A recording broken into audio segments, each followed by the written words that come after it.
20ನೇ ಅಧ್ಯಾಯ ಅದರ 11ನೇ ವಾಕ್ಯ 12ನೇ ವಾಕ್ಯವನ್ನು ಓದ್ಕೊಳ್ಳೋಣ. 13ನೇ ವಾಕ್ಯ ಯೋಹಾನನ ಸುವಾರ್ತೆ 20ನೇ ಅಧ್ಯಾಯ 11, 12, 13. ಆದರೆ ಮರಿಯಳು ಹೊರಗೆ ಸಮಾಧಿಯ ಬಳಿಯಲ್ಲಿ ಅಳುತ್ತಾ ನಿಂತಿದ್ದಳು. ಹೀಗೆ ಆಕೆ ಅಳುತ್ತಿರುವಾಗ ಸಮಾಧಿಯೊಳಗಿಂದ ಬೊಗ್ಗಿ ನೋಡಲು ಯೇಸುವಿನ ದೇಹವು ಇಟ್ಟಿದ್ದ ಸ್ಥಳದಲ್ಲಿ ಬೆಳ್ಳಗಿರುವ ವಸ್ತ್ರಗಳನ್ನು ಹೊತ್ತುಕೊಂಡು ಇಬ್ಬರು ದೇವದೂತರು ಕಂಡರು. ಅವರಲ್ಲಿ ಒಬ್ಬನು ತಲೆಯಿದ್ದಂತೆ ಕಡೆಯಲ್ಲಿ ಒಬ್ಬರು ಕಾಲಿದ್ದ ಕಡೆಯಲ್ಲಿ ಕೂತಿದ್ದರು. ಅವರು ಆಕೆಯನ್ನು, ಅಮ್ಮ ನೀನು ಯಾಕೆ ಅಳುತ್ತಿ ಎಂದು ಕೇಳಲು ಆಕೆ ನನ್ನ ಸ್ವಾಮಿಯನ್ನು ತೆಗೆದುಕೊಂಡು ಹೋಗಿದ್ದಾರೆ, ಆತನನ್ನು ಎಲ್ಲಿ ಇಟ್ಟಿದ್ದಾರೋ ನನಗೆ ಗೊತ್ತಿಲ್ಲ ಅಂದಳು. ಇದನ್ನು ಕೇಳಿ ತಿರುಗಿಕೊಂಡು ಯೇಸು ನಿಂತಿರುವುದನ್ನು ಕಂಡಳು. ಆದರೆ ಆತನು ಯೇಸು ಅಂತ ಆಕೆಗೆ ತಿಳಿಯಲಿಲ್ಲ. ಯೇಸು ಆಕೆಯನ್ನು, ಅಮ್ಮ ಯಾಕೆ ಅಳುತ್ತಿ, ಯಾರನ್ನು ಹುಡುಕುತ್ತಿ ಎಂದು ಕೇಳಲು ಆಕೆ ಆತನನ್ನು ತೋಟಗಾರನೆಂದು ನೆನೆಸಿ ಆತನಿಗೆ, ಅಯ್ಯ ನೀನು ಆತನನ್ನು ಎತ್ತುಕೊಂಡು ಹೋಗಿದ್ದರೆ ಎಲ್ಲಿ ಇಟ್ಟಿದ್ದಿ, ನನಗೆ ಹೇಳು, ನಾನು ತೆಗೆದುಕೊಂಡು ಹೋಗುತ್ತೇನೆ ಎಂದು ಕೇಳಿದಳು. ಯೇಸು ಆಕೆಗೆ ಮರಿಯಳೆ ಎಂದು ಹೇಳಿದನು. ಆಕೆ ತಿರುಗಿಕೊಂಡು ಇಬ್ರಿಯ ಮಾತಿನಲ್ಲಿ ರಬ್ಬೂನಿ ಅಂದಳು. ರಬ್ಬೂನಿ ಅಂದರೆ ಗುರುವೆ ಎಂದು ಅರ್ಥ. ಯೇಸು ಆಕೆಗೆ, ನನ್ನನ್ನು ಹಿಡಿಯಬೇಡ, ಯಾಕೆಂದರೆ ನಾನು ಇನ್ನು ತಂದೆಯ ಬಳಿಗೆ ಏರಿ ಹೋದನಲ್ಲ. ನೀನು ನನ್ನ ಸಹೋದರ ಬಳಿಗೆ ಹೋಗಿ ನಾನು ನನ್ನ ತಂದೆಯು ನಿಮ್ಮ ತಂದೆಯು ನನ್ನ ದೇವರು ನಿಮ್ಮ ದೇವರು ತರವಾಗಿರು ಆಗಿರು ಆತನ ಬಳಿಗೆ ಏರಿ ಹೋಗುತ್ತೇನೆ ಎಂದು ಅವರಿಗೆ ಹೇಳು ಅಂದನು. ನೋಡಿ, ಮಗ್ದಲ ಮರಿಯಳು ಏನ್ ಮಾಡ್ತಾರೆ? ಮಗ್ದಲ ಮರಿಯಳು, ಬೇರೆ ಮರಿಯಳು ಮತ್ತೆ ಕೆಲವೊಂದು ಸ್ತ್ರೀಗಳೆಲ್ಲ ಬಂದು ವಾರದ ಮೊದಲನೇ ದಿನದಲ್ಲಿ ಇವರ ಸಮಾಧಿಯ ಬಳಿಗೆ ಬಂದು ಏನ್ ಮಾಡ್ತಾರೆ ಅಂದ್ರೆ, ಯೇಸುವನ್ನ ಆ ದೇಹಕ್ಕೆ ಸುಗಂಧ ತೈಲವನ್ನು ಹಾಕ್ಲಿಕ್ಕೆ ಬರ್ತಾರೆ. ಏನ್ ಹಾಕ್ಲಿಕ್ಕೆ ಬರ್ತಾರೆ? ಸುಗಂಧ ತೈಲವನ್ನು ಹಾಕ್ಲಿಕ್ಕೆ ಬಂದಾಗ ಅಲ್ಲಿ ಏನ್ ಮಾಡ್ತಾರೆ, ಅಲ್ಲಿ ಯಾರು ಇಲ್ಲದಂತ ನೋಡಿ ಅವರೆಲ್ಲ ಓಡಿ ಹೋಗ್ಬಿಡ್ತಾರೆ. ಹಲ್ಲೆಲೂಯಾ. ಆದ್ರೆ ಮರಿಯಳು ಮಾತ್ರ ತನ್ನ ಕರ್ತನನ್ನು ನೋಡಬೇಕು, ತನ್ನ ಸ್ವಾಮಿಯನ್ನು ನೋಡಬೇಕು, ನಾನು ಏನಾದ್ರೂ ಮಾಡಿ ಇವತ್ತು ನನ್ನ ದೇವರನ್ನು ನೋಡಲೇಬೇಕಂತೇಳಿ ಅವಳು ಅಳುತ್ತಾ ಕೊಡ್ತಾ ಇದ್ದಾಳೆ.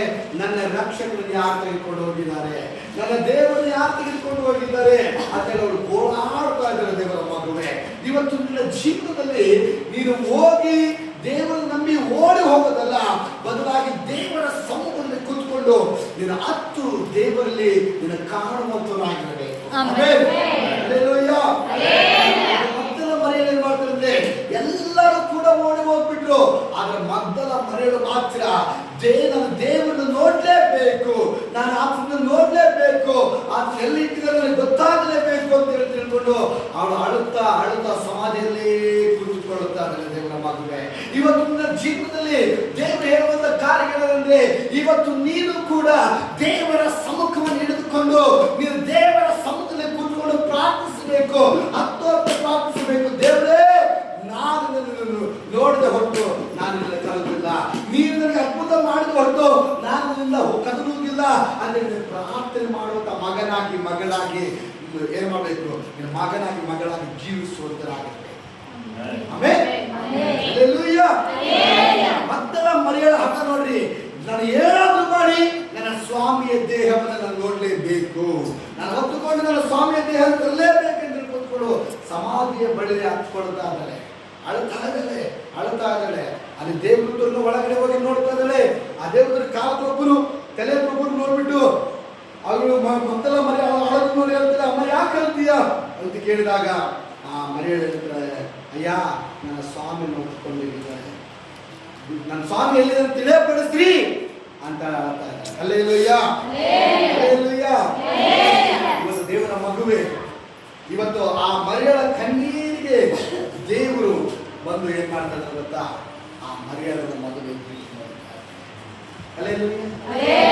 ಎಷ್ಟೋ ಜನ ಇವತ್ತು ದೇವರ ಸಮ್ಮುಖದಲ್ಲಿ ಬರ್ಬೋದು, ಹೋಗ್ಬೋದು, ಆದ್ರೆ ನೀನು ದೇವರ ಸಮ್ಮುಖವನ್ನು ಬಿಡದೆ ದೇವರ ಸಮ್ಮುಖದಲ್ಲಿ ಗಟ್ಟಿಯಾಗಿ ಕೂತ್ಕೊಂಡು ನೀನು ಜೀವಿಸುವಾಗ ದೇವರು ನಿನ್ನ ಜೀವನದಲ್ಲಿ ಮಾಡದ ಆಗದಿರುವಂತ ನಿನ್ನ ಕೈಯಲ್ಲಿ ಅಸಾಧಾರಣ ಕಾರ್ಯವನ್ನ ದೇವರ ದೊಡ್ಡ ಕಾರ್ಯವಾಗಿ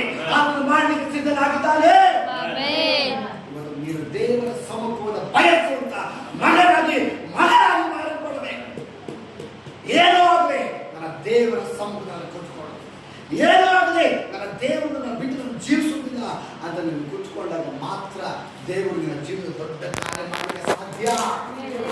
ಇವರ ಮಗುವೇ ಮರಿಯಳು ಅಳುವುದನ್ನು ಕೊಂಡು ದೇವರಿಗೆ ಮಾತನಾಡಿದ್ರು. ಕೊನೆಯದಾಗಿ ಅಲ್ಲಿ ಯೇಸು ಸ್ವಾಮಿಯ ಕೂಡ ಏನ್ ಮಾಡ್ತಿದ್ರೆ ಅಲ್ಲಿ ಕರೀತಾರೆ. ಯೇಸು ಸ್ವಾಮಿನೂ ಕೂಡ ಅಲ್ಲಿ ಕರೆದು ಏನ್ ಮಾಡ್ತಾ ಇದ್ದಾರೆ ಅಲ್ಲಿ ಹೇಳ್ತಾರೆ, ಅಮ್ಮ ಯಾಕೆ ಕರಿತೀಯ ಅಂತ ಕೇಳಿದ್ರೆ, ಅಯ್ಯ ನನ್ನ ಸ್ವಾಮಿ ಹೊತ್ತುಕೊಂಡು ನೋಡಿ. ಅಲ್ಲಿಗೆ ಮರಿಯಳನ್ನು ದೇವರು ಕರೆದಾಗ ಕೂಡ ಮರಿಯಳಿಗೆ ಗೊತ್ತಾಗ್ತದೆ. ಯಾಕಂದ್ರೆ ಮರಿಯಳು ಆತನ ಏನಾಗಿದೆ ತೋಟದ ಯಜಮಾನ ಅಂತ ತಿಳ್ಕೊಳ್ತೇವೆ. ಇಲ್ಲಿಂದ ಎರಡು ಸತ್ಯವನ್ನು ನಾವು ತಿಳಿದುಕೊಳ್ಳುತ್ತೇವೆ. ಇವತ್ತು ದೇವರು ಒಂದು ಒಳ್ಳೆ ರೂಪ ಕೊಟ್ಟಿದ್ದಾರೆ, ಆಮೇಲೆ ಅಂದ ಕೊಟ್ಟಿದ್ದಾರೆ, ಚಂದ ಕೊಟ್ಟಿದ್ದಾರೆ. ಆತನ ಈ ಲೋಕದಲ್ಲಿ ಹುಟ್ಟಿದಾಗ ಆತನಿಗೆ ಅಂದ ಇಲ್ಲ, ಚಂದ ಇಲ್ಲ. ಯಾಕೆ? ಆತನ ನನಗೆ ಕೊಟ್ಟಿದ್ದಾರೆ. ಇವತ್ತು ನನಗೊಂದು ಮನೆ ಕೊಟ್ಟಿದ್ದಾರೆ. ಆತನಿಗೆ ಓಡಾಡಕ್ಕೆ ಇವತ್ತು ಕೆಲವರ ಹತ್ರ ಕಾರ್ಗಳಿದೆ, ಕೆಲವೊಂದು ಬೈಕ್ಗಳಿದೆ, ಎಲ್ಲ ಇದೆ. ಆದರೆ ಆತನ ಲೋಕದಲ್ಲಿ ಹುಟ್ಟಿದಾಗ ಆತನಿಗೆ ಏನೂ ಇಲ್ಲ. ನೋಡಿ, ಅದು ಮರೆಯಲು ಯಾಕೆ ಕರೀಲಿಕ್ಕಾಗಿಲ್ಲ ಯೇಸುವನಂದ್ರೆ ಆತನು ಜೀವಿತನಾಗಿ ಎದ್ದು ಬಂದಾಗ, ಆತನು ಮೃತ್ಯುಂಜಯನಾಗಿ ಎದ್ದು ಬಂದಾಗ ಆತನ ಮುಖ ಹೊಳಿತಾ ಇತ್ತು. ತೋಟದ ಯಜಮಾನ ಅಂತ ಹೇಳಿದುಕೊಂಡು ಅಲ್ಲೇಲೂಯ್ಯ. ದೇವರು ಅಂದ ಚಂದವನ್ನು ಕೊಟ್ಟು ಯಾಕೆ ಈ ಲೋಕಕ್ಕೆ ನಮ್ಮನ್ನು ಕಳಿಸಿದ್ದಾನೆ? ಆತನ ಮಹಿಮೆ ತೋರಿಸೋದಕ್ಕೋಸ್ಕರ, ಆತನ ಘನಪಡಿಸೋದಕ್ಕೋಸ್ಕರ ನಮಗೆ ಈ ಲೋಕಕ್ಕೆ ಕಳಿಸಿದ್ದಾನೆ. ಅಲ್ಲೇಲೂಯ್ಯ. ನೀನು ಮಾಡಬೇಕಾದ ಕೆಲಸ ಏನಂದ್ರೆ ನಿನ್ನ ಒಳಗಡೆ ಕರ್ತನು ಜೀವಿತವಾಗಿ ಎದ್ದು ಬಿಟ್ಟು ಬರಬೇಕು. ನಿನ್ನ ಒಳಗಡೆ ಕರ್ತನು ಜೀವಿತವಾಗಿ ಎದ್ದು ಬಿಟ್ಟು ಬಂದಾಗಲೇ ನಿನ್ನ ಜೀವನ ಒಂದು ಅರ್ಥ ಆಗಲಿಕ್ಕೆ ಸಾಧ್ಯ. ನಿನ್ನ ಜೀವನ ಅದು ಆಶೀರ್ವಾದಕ್ಕೆ ಸಾಧ್ಯ. ಹಲ್ಲೆಲೂಯಾ. ಪ್ರತಿ ಸಾರಿ ಪಾಪವನ್ನು ಮಾಡಿ ನೀನು ಯೇಸುವಿನ ಶಿಲುಬೆಗೆ ಏರಿಸಿ ಮತ್ತೆ ನೀನು ಪಶ್ಚಾತ್ತಾಪ ಪಟ್ಟು ದೇವರೇ ಕೊಡಿದಾಗ ಮತ್ತೆ ಆತನ ಜೀವಿತವಾಗಿ ಬಂದಾಗ ಇದಕ್ಕೆ ಅರ್ಥವಿಲ್ಲ. ನಿನ್ನ ರಕ್ಷಣೆಗೆ ಬಂದ ಮೇಲೆ ನಿನ್ನ ಪಾಪವನ್ನು ಬಿಟ್ಟು ಬಿಡಬೇಕು. ಆಮೇಲೆ ನಿನ್ನ ಕರ್ತನಿಗೋಸ್ಕರ ಜೀವಿಸಬೇಕು. ನಿನ್ನ ಒಳಗಡೆ ಆತನ 24 ಗಂಟೆಗಳ ಕಾಲ ಆತನ ಮೃತ್ಯುಂಜಯನಾಗಿ ಜೀವಿಸ್ತಾ ಇರಬೇಕು. ಹಲ್ಲೆಲೂಯಾ. ಹಲ್ಲೆಲೂಯಾ. ಅಲ್ಲಿ ವಾಕ್ಯ ಅಲ್ಲಿ ನೋಡ್ತೇವೆ 25ನೇ ವಾರದ ಮೊದಲನೇ ದಿನದಲ್ಲಿ ಆತನು ಜೀವಿತನಾಗಿ ಬಂದಿದ್ದ ದೇವರು ಹೇಳ್ತಾರೆ, ಆತನು ಸತ್ತಿಲ್ಲ, ಆತನು ಹೇಳಿದ ರೀತಿಯಾಗಿ ಎದ್ದು ಬಂದಿದ್ದಾನೆ. ನಿನ್ನ ಜೀವನದಲ್ಲಿ ಎದ್ದು ಬರಬೇಕು, ನಿನ್ನ ಹೃದಯದಲ್ಲಿ ಎದ್ದು ಬರಬೇಕು, ನಿನ್ನ ಕುಟುಂಬದಲ್ಲಿ ಎದ್ದು ಬರಬೇಕು, ನಿನ್ನ ಕೆಲಸ ಕಾರ್ಯಗಳಲ್ಲಿ ಎದ್ದು ಬರಬೇಕು, ನಿನ್ನ ಗ್ರಾಮದಲ್ಲಿ ಎದ್ದು ಬರಬೇಕು. ಜೀವಿತವಾಗಿ ಎದ್ದು ಬಿಟ್ಟು ಬರಬೇಕು. ಆವಾಗಲೇ ನಿನ್ನ ಜೀವನ ಅದು ಸುಂದರವಾಗಿ ಬೆಳೆಯಲಿಕ್ಕೆ ಸಾಧ್ಯ. ಆಮೆನ್. ಹಲ್ಲೆಲೂಯಾ. ನಿನ್ನ ಜೀವನದಲ್ಲಿ ಯೇಸು ಕ್ರಿಸ್ತನ ಜೀವಿತವಾಗಿ ಎದ್ದು ಬಂದಾಗಲೇ ನಿನ್ನ ಜೀವನ ರೂಪುಗೊಳ್ಳಲು ಸಾಧ್ಯ. ದೇವರ ಮಗವೇ, ಪಾಪಿಗಳಂತ ನಮ್ಮನ್ನ ಆತನ ಆಯ್ಕೆ ಮಾಡಿ ನಮಗೋಸ್ಕರ ರಕ್ತವನ್ನು ಸುರಿಸಿ ಕೆಳಗೆ ಎತ್ತುಕೊಂಡು ಬಂದು ನನ್ನ ಒಳಗಡೆ ಜೀವಿಸುವುದಕ್ಕೋಸ್ಕರ ಆತನ ಮತ್ತೆ ಎದ್ದು ಬಂದ ಹೇಳ್ತಾರೆ. ಅಂದು ಕಲವಾರಿ ಶಿಲುಬೆಯಲ್ಲಿ ಸತ್ತಿದ್ದು ಯೇಸು ಕ್ರಿಸ್ತನಲ್ಲ, ಬದಲಾಗಿ ನನ್ನ ಪಾಪಗಳು ಸತ್ತವು. ಇನ್ನು ಜೀವಿಸುವುದು ನಾನಲ್ಲ, ಕ್ರಿಸ್ತನು ನನ್ನ ಒಳಗಡೆ ಜೀವಿಸ್ತಾನೆ. ನಿನ್ನ ಒಳಗಡೆ ಜೀವಿತನಾಗಿ ಯೇಸು ಜೀವಿಸುವಾಗ ನಿನ್ನ ಜೀವನದಲ್ಲಿ ಅಸಾಧ್ಯದ ಕಾರ್ಯವನ್ನು ಕೂಡ ದೇವರು ಸಾಧ್ಯವಾಗಿ ಮಾಡ್ತಾನೆ. ಇವತ್ತು ನೀವು ಹೋಗುವಂತ ಎಲ್ಲ ಕೆಲಸ ಕಾರ್ಯಗಳು ಅದು ಆಶೀರ್ವಾದಕರವಾಗಿರ್ತದೆ. ಯಾಕಂದ್ರೆ ನಿನ್ನ ಒಳಗಡೆ ಕ್ರಿಸ್ತನು ಎದ್ದು ಬಿಟ್ಟು ಬಂದಾಗ ಮಾತ್ರ. ದೇವರ ಮಗುವೇ, ಇವತ್ತು ಕ್ರಿಸ್ತನಲ್ಲಿ ಜೀವಿಸುವಂತ ಮಗನಾಗಿ ಮಾರುತ್ತಾರೆ. ನೀನು ಇವತ್ತು ಸಮಯವನ್ನು ವ್ಯರ್ಥ ಮಾಡದೆ ನಿನ್ನ ಜೀವನ ಮುಂದೆ ಸಾಗಿಸು. ಕರ್ತನೊಟ್ಟಿಗೆ ನಿನ್ನ ಜೀವನವನ್ನು ಕಳಿ. ಜೀವನ ಅದು ಆಶೀರ್ವಾದಕರವಾಗಿ ಮಾರಲ್ಪಡ್ತದೆ. ಜೀವಿತವಾಗಿ ದೇವರಾಗಿದ್ದಾನೆ. ಆತನಿಗೆ ಅಸಾಧ್ಯವೊಂದಿಲ್ಲ. ಯಾಕಂದ್ರೆ ಮರಣ ಆತನನ್ನು ಜಯಿಸಲಿಕ್ಕೆ ಸಾಧ್ಯವಾಗಲಿಲ್ಲ. ಮರಣ ಆತನ ಜಯಿಸಲಿಕ್ಕೆ ಸಾಧ್ಯವಾಗಲಿಲ್ಲ ದೇವರ. ಅದಕ್ಕೋಸ್ಕರ ಆತನ ಜೀವಿತವಾಗಿ ಎದ್ದು ಬಂದಂತ ದೇವರಾಗಿದ್ದಾನೆ. ನಿನ್ನ ಜೀವನದಲ್ಲಿ ಕೂಡ ಆತನಿಗೆ ಜೀವಿತವಾಗಬೇಕು. ಕ್ರೈಸ್ತ ಭಾಷೆಯಲ್ಲಿ ಸ್ತೋತ್ರ. ಯೇಸು ಕ್ರಿಸ್ತನು ಆತನು ಸತ್ತಿಲ್ಲ, ಆತನು ಜೀವಿತವಾಗಿ ಎದ್ದು ಬಂದಿದೆ. ಯಾವಾಗಂದ್ರೆ ನಿನ್ನ ಪಾಪಗಳನ್ನು ಬಿಟ್ಟು, ನಿನ್ನ ಶಾಪಗಳನ್ನು ಬಿಟ್ಟು ನೀನು ಕ್ರಿಸ್ತನಲ್ಲಿ ಜೀವಿಸುವಾಗ, ನೀನು ಕ್ರಿಸ್ತನಲ್ಲಿ ಜೀವಿಸಿ ನಡೆಯಕೊಳ್ಬೇಕಾದ್ರೆ ಆತ ನಿನ್ನ ಒಳಗಡೆ ಜೀವಿತವಾಗಿ ಎದ್ದು ಬರುವ ದೇವರ ಆಚನಾಗಿದ್ದಾರೆ.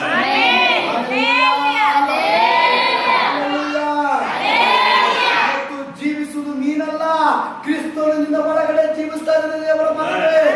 ನೀನು ಅರ್ಥ ಮಾಡಿಕೊಂಡು ಎಲ್ಲ ಪಾಪವನ್ನು ಬಿಟ್ಟು ನೀನು ಕ್ರಿಸ್ತನಿಗೋಸ್ಕರ ಜೀವಿಸುವಂತ ಮಗನಾಗಿ ಮಾರ್ಪಡು. ದೇವರಿಗೆ ಕೊಡುವಂತ ದೊಡ್ಡ ಒಂದು ಏನು ಕೆಲಸವಾಗಿದೆ. Hallelujah, hallelujah. ಗುಡ್ ಫ್ರೈಡೆ ಅಂದ್ರೆ ನಿನ್ನ ಪಾಪಗಳಿಗೋಸ್ಕರ ಆತನು ಕಲ್ವಾರಿ ಶಿಲುಬೆಯಲ್ಲಿ ಪ್ರಾಣ ಕೊಟ್ಟಂತ ದಿನವಾಗಿದೆ. ಈಸ್ಟರ್ ಅಂದ್ರೆ ಮತ್ತೆ ಆತನು ನಿನಗೋಸ್ಕರವಾಗಿ ಎದ್ದು ಬಂದಂತ ದಿನವಾಗಿದೆ. Hallelujah, hallelujah. ಇಲ್ಲಿ ಮರಿಯಳು ಕೂತ್ಕೊಂಡು ಹೇಳ್ತಾರ, ದೇವರೇ ನನ್ನ ದೇವರನ್ನು ಕಾಣೆ, ನಾನು ಮರಿಯಳ ರೀತಿಯಾಗಿ ಆಗ್ಬೇಕು, ದೇವರ ಮರಿಯಳ ರೀತಿಯಾಗಿರ್ಬೇಕು. ನೋಡಿ, ಎಲ್ಲರ ಸಮಾಧಿನ ಬಿಟ್ಟು ಹೋಗ್ಬಿಟ್ರು, ಬೆಳಗಿನ ಜಾವ ಎಲ್ಲರೂ ಬಿಟ್ಟು ಹೋದ್ರು. ಆದ್ರೆ ಮರಿಯಳು ಮಾತ್ರ ಆ ಸಮಾಜಕ್ಕೆ ಕೂತ್ಕೊಂಡು ಹೇಳ್ತಾಳೆ, ನನ್ನ ದೇವರನ್ನು ಕಾಣಬೇಕು, ನನ್ನ ದೇವರನ್ನ ಕಾಣಬೇಕು, ನನ್ನ ದೇವರನ್ನು ನೋಡಬೇಕು ಅಂತೇಳಿ ಆಳ್ತಾ ಇದ್ದಾಳೆ. ಇವತ್ತು ದೇವರ ಮದುವೆ ನೀನು ದೇವರ ಸಮೂಹದಲ್ಲಿ ಕೂತ್ಕೊಂಡು, ದೇವರೇ ನಾನು ನೋಡಬೇಕು, ದೇವರೇ ನಾನು ವಾಕ್ಯವನ್ನು ಧ್ಯಾನ ಮಾಡಬೇಕು, ನಿನ್ನಲ್ಲಿ ಪ್ರಾರ್ಥಿಸಬೇಕು, ನಿನ್ನ ಸಮೂಹದಲ್ಲಿ ಕೂತ್ಕೊಳ್ಬೇಕು, ದೇವರೇ ನಿನ್ನ ಸ್ವರವನ್ನು ಕೇಳಬೇಕು ಅಂತೇಳಿ ದೇವರ ಸಮ್ಮುಖವನ್ನು ಬಯಸುವಂತ ಪ್ರತಿಯೊಬ್ಬ ಮಗನ ಮಗಳಿಗೆ ದೇವರು ಆತನ ಸ್ವರದಿಂದ ಮಾತನಾಡುವ ದೇವರಾಗಿದ್ದಾನೆ. ಆತನ ಪಟ್ಟವನಾಗಿ ಕಣ್ಣೀರನ್ನು ಸುರಿಸುತ್ತಾ ತನ್ನ ಸ್ಥಳವನ್ನು ಬಿಟ್ಟು ಹೋಗದೆ ಅರ್ಥಾಗಲೇ ನನ್ನ ಕರ್ತನನ್ನು ಕಾಣಬೇಕು. ಆಮೇಲೆ ನನ್ನ ಕರ್ತನನ್ನು ಕಾಣಬೇಕು. ಹತ್ತು ಕೊನೆಯದಾಗಿ ಯೇಸು ಸ್ವಾಮಿ ಎದ್ದು ಬಂದಾಗ ಮೊದಲ ಬಾರಿಗೆ